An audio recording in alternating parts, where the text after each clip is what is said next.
Husbands, love your wife as Christ loved the church. One of the big responsibility that the Lord has placed on men is to love their wife as Christ loved the church. And that's why He has given us the privilege of choices before getting married. And one of the reasons why He made you choose who you're going to love is because of this responsibility He placed on you as a husband. Now, when you've chosen who you want to spend the rest of your life with, you're supposed to love as Christ loved the church. And what did He do for the church? He died for the church. I know many men will say, I can never die for my wife.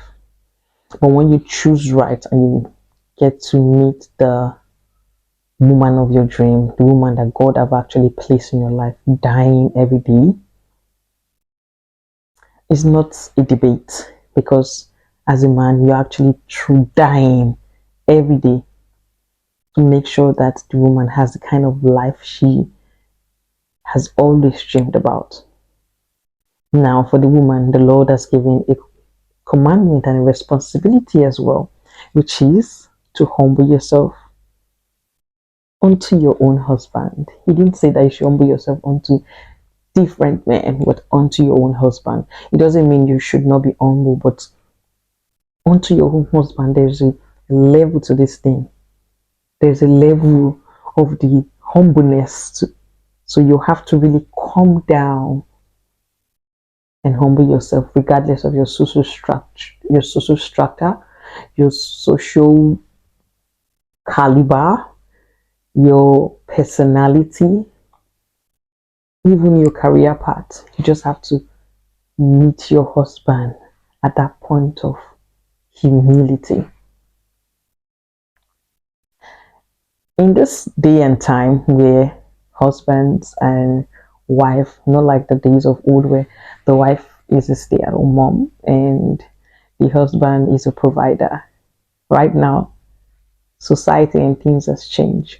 But the one thing that has never changed is, I even think that particular verse is a bit harder right now, because both the man and the woman are two strong structures, two strong, powerful people. Women are doing exceptionally great. Men are doing exceptionally great. In fact, in this generation, time and generation, me and my husband was speaking recently, and I said, women are really pushing and going harder than the men these days. And one of the reasons why there are a lot of single ladies, because it's like the women are higher than the men. But it doesn't change the fact that you still need to humble yourself.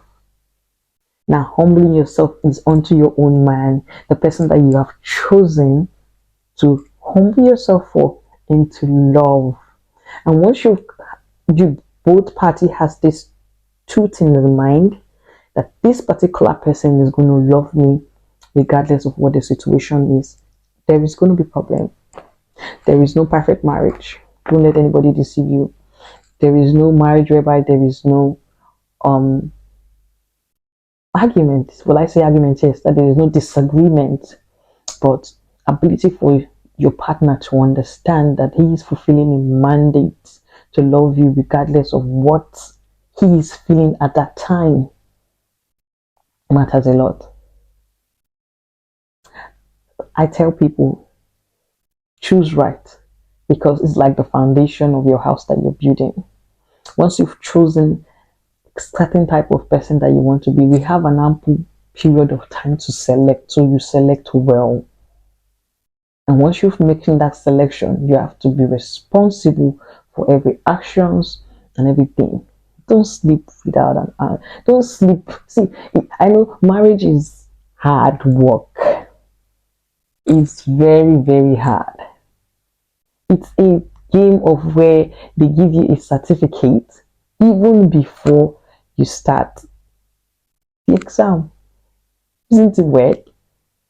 And that's why a lot of people cannot stand the test of time. Yeah, I'm very young in marriage, but I know for sure that there are certain knowledge that I've gathered over the years before even stepping into marriage. And I have this knowledge of two people coming to fulfill their own part. My partner has a part to play in marriage, as well as I have a part to play in marriage. Marriage is 100. There is no 40, 50, 70, 30. No, it is 100. You're bringing your 100, I'm bringing in my 100.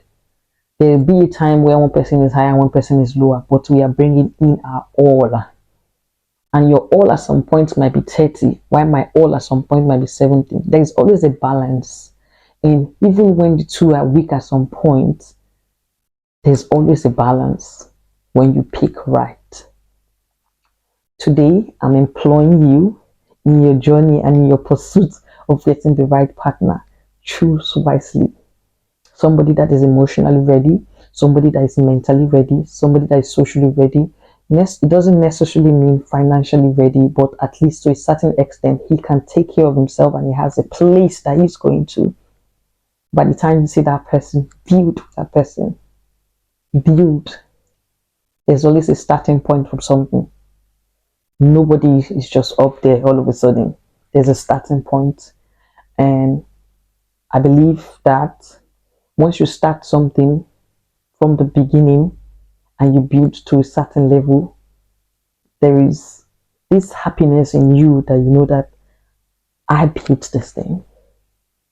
I started this thing from zero, and this is where it is right now.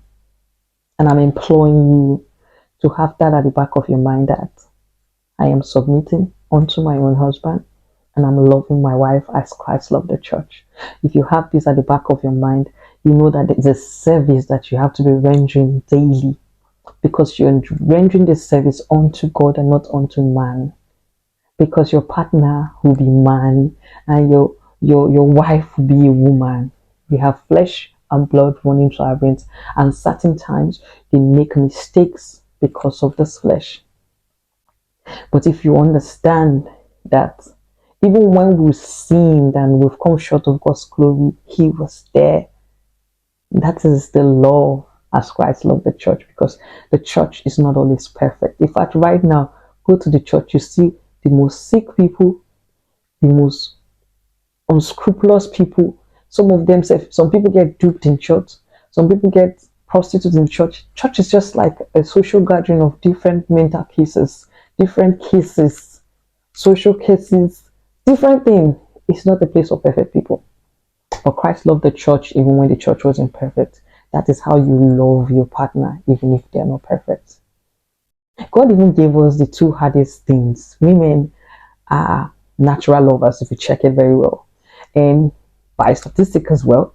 And if you check for the men, when they love something, they're just kind of calm and humble, you know. But love for a man is hard, especially when they've gotten what they wanted.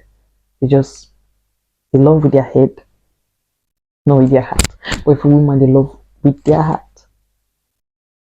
So for a woman, because there's a way God has structured a woman that has high intelligence, and being humble is one of the hardest things. I don't know if everybody has sat down and think about it. For a woman to be humble with such high intelligence, in fact, they have foresight. They have this instinct that they can see things before it happens. And you come under a man that he's not even seeing all these things that you're seeing.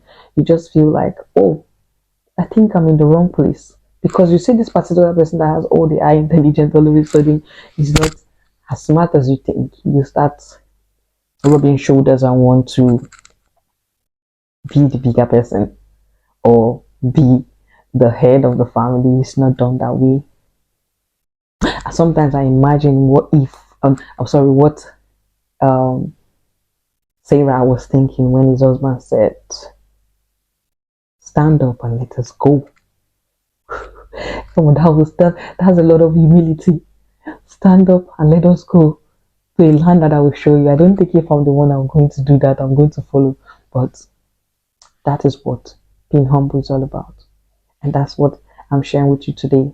And I hope you've learned one or two things in this little talk of mine.